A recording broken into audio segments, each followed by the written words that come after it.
diren kimsen, gecenin alemi Selman'ı neyneysen.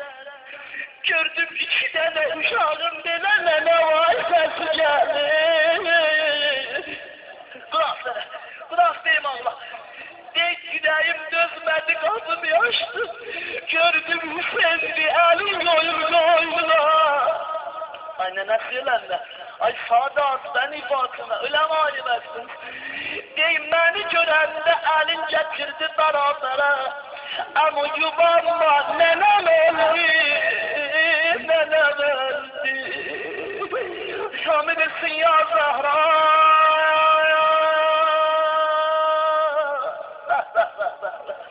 Ya Zahra, ya Zahra. Selman deyip yapıştım bu iki tane nasıdanı ağanın elinden.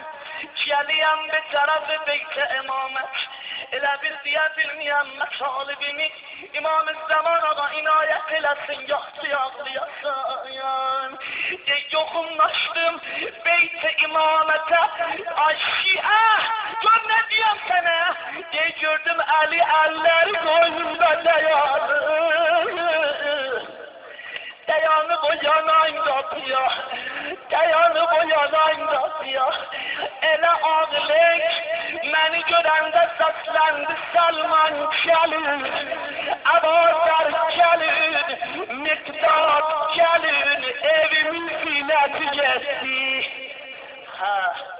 Evimin zinəti getdi, Kur'an'ın konseri getdi, Bağı hüsnüm bəri getdi, Həsənin madəri getdi, Mürtəzanın beli sindi, Mürtəzanın beli sindi, Başının əsləri getdi.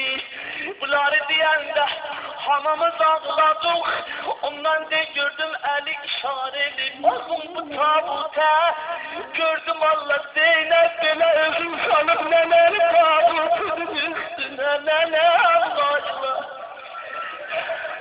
Neler layla. Neler layla. Bah. Hamız aşık. Ay Zahra yaşına gelen. Ay Şiyan Aliye Abi Talib. Arz elədim ya Əbəl Həsəni, hər əmrin olsaydı elərim. Ağa ağlama. Ay işarə elədi tabut yerdən götürür. Uşaqlar özün öldürür, balaları özün öldürürlər. Baxın mənə, məsələn onlar ki cavandılar, baxın mənə. Tabuta verdilər hərəkət, Zeynəb ağladı. La ilahe illallah. Tabuta verdiler hərəkət, Zeynəb ağladı. Bilesin Zeynəbi, Pirahəni Hüseyni yakıb əldə sakladı. Gələk gözəl amad olasan acayip fırığının mənbərinə.